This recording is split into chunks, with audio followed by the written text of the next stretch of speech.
दोस्तों पुष्पा इम्पॉसिबल में आप लोग देख सकते हैं कि यहाँ पर जो पुष्पा है दोस्तों वो अपने काम पर जा रही होती है रिक्शे में बैठकर। इतनी ही देर में यहाँ पर जैसे रिक्शा जाता है तो सामने एक बंदा शराब पी रहा होता है और यहाँ पर लड़खड़ा कर चल रहा होता है, जिसकी वजह से यहाँ पर रिक्शा टकरा जाने वाला है उस बंदे के साथ और बंदा दूर जाकर गिरता है। पुष्पा बेचारी जो टिफिन वगैरह इधर उधर पार्सल वगैरह देती थी, पुष्पा का टिफिन भी उड़कर कहीं और जाकर गिर जाता है और दोस्तों पुष्पा भी यहाँ पर गिर जाती है। जैसे ही वो लड़का गिरता है तो पुष्पा जल्दी से उठकर जाने वाली है उस बंदे के पास और कहती है कि ए भाई, क्या तू यहाँ पर शराब के क्रूलियां वगैरह करता है जो तुझे इतना ही नहीं पता, इतना ज्यादा नशे में धुंध और ऊपर से सड़क पे चल रहा है। तो दोस्तों वो बंदा उठता है तो जाकर सीधा रिक्शे के ड्राइवर को पकड़ लेता है और कहता है कि ए तू इधर आ, क्या तुझे मुझे मारना है? आजा, मैं तेरे सामने खड़ा हूँ, अगर तुझे मुझे मारना ही चाहता है तो आजा, आज मुझे मार ले। तो दोस्तों पुष्पा कहती है कि सही तू यहाँ पर नशे का आदी इंसान है जिससे के साथ हमने कोई बात भी नहीं की और तू आकर हमसे ही उल्टा लड़ी जा रहा है। तो दोस्तों वो बंदा कहता है कि ए पुष्पा, तू मुझे क्या समझाएगी? खुद तो यहाँ पर टिफिन वगैरह इधर उधर करती है, तू बस एक ही काम कर सकती है, टिफिन को इधर उधर पार्सल किया कर, धनिया वाली दुकान पर जाया कर और जाकर वहां से धनिया भरी का लेके इसी काम में खुश रहा कर,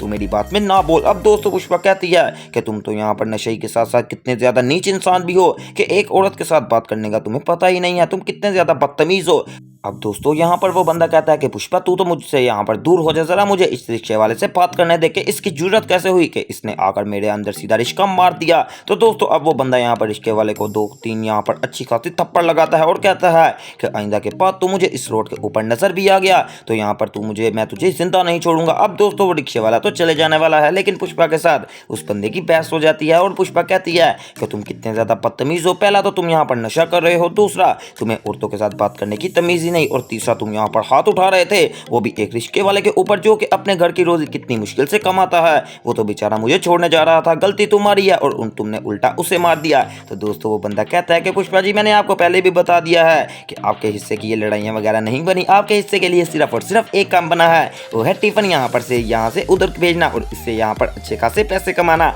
आप इसी में खुश रहा करें। अब दोस्तों बेचारी पुष्पा की अच्छी खासी बेइज्जती हो चुकी है। दूसरी तरफ आप लोग देख सकते हैं कि यहाँ पर जो कादम्बरी है और दोस्तों जुगल है उनकी आपस में शादी तो हो गई है, लेकिन अभी तक अंडरस्टैंडिंग ठीक नहीं हुई। यहाँ पर जो कादम्बरी है वो अपना अलग बिस्तरा बिछाती है और जो जुगल है वो अपना अलग बेड के ऊपर सोता है। बेचारा जुगल इसी बात को सोच रहा होता है कि मैं अगर पुष्पा के साथ शादी कर लेता तो आज हम कितने ज्यादा खुश होते। और दोस्तों कादम्बरी दूसरी तरफ पड़ी ये सोच रही होती है कि ये कैसा जुगल है जो कि यहाँ पर मेरे साथ लेटना भी नहीं पसंद करता और मुझे कह रहा है कि मैं बेड के ऊपर अकेला लेटता हूँ, और मुझे इसने ये भी कहा है कि ये मेरी शुरू से आदत है और आप यहाँ पर जरा माइंड मत कीजिएगा। बेचारी दोस्तों कादम्बरी अब अपने आप को सुधारने की काफी ज्यादा कोशिश तो कर रही है, लेकिन किया कादम्बरी ने बिल्कुल ही गलत है, क्योंकि यहाँ पर जुगल पुष्पा से प्यार करता था और पुष्पा यहाँ पर जुगल से प्यार करती थी, तो इन दोनों की शादी हो जानी चाहिए थी। दूसरी तरफ दोस्तों यहाँ पर कादम्बरी सो जाने वाली है। अब बेचारी पुष्पा भी अब तो अपने कमरे में लेटी होती है और इस बात को सोच रही होती है कि काश जब जुगल ने मुझे कहा था कि मेरे साथ शादी कर लो तो मैंने उस वक्त जुगल के साथ शादी कर ली होती, तो आज मुझे यहाँ पर ये दिन देखने को मिला। मैंने तो उस वक्त सोचा कि अभी थोड़ी देर पड़ी है, जब मेरे बच्चे बड़े हो जाएंगे